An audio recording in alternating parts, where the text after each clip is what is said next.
Genesis 8.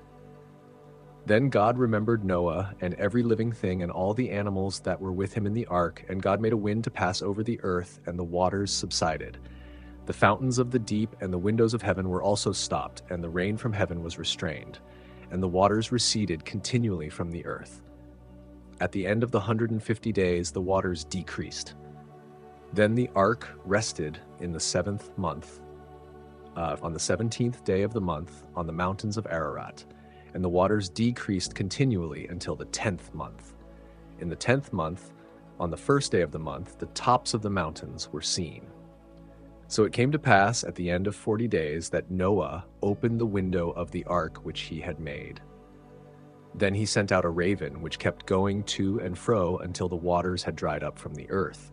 He also sent out from himself a dove to see if the waters had receded from the face of the ground. But the dove found no resting place for the sole of her foot, and she returned into the ark to him, for the waters were on the face of the whole earth.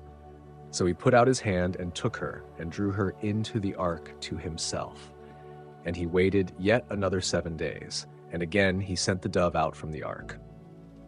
Then the dove came to him in the evening, and behold, a freshly plucked olive leaf was in her mouth.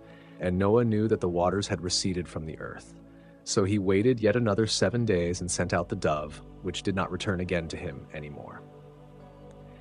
And it came to pass in the 601st year, in the 1st month, the 1st day of the month, that the waters were dried up from the earth. And Noah removed the covering of the ark and looked, and indeed the surface of the ground was dry. And in the 2nd month, on the 27th day of the month, the earth was dried. Then God spoke to Noah, saying, Go out of the ark, you and your wife, and your sons' wives with you. Bring out with you every living thing of all flesh that is with you, birds and cattle and every creeping thing that creeps on the earth, so that they may abound on the earth and be fruitful and multiply on the earth. So Noah went out, and his sons and his wife and his sons' wives with him. Every animal, every creeping thing, every bird, and whatever creeps on the earth, according to their families, went out of the ark. Then Noah built an altar to the Lord, and took of every clean animal and of every clean bird, and offered burnt offerings on the altar. And the Lord smelled a soothing aroma. Then the Lord said in his heart, I will never again curse the ground for man's sake, although the imagination of man's heart is evil from his youth. Nor will I again destroy every living thing as I have done.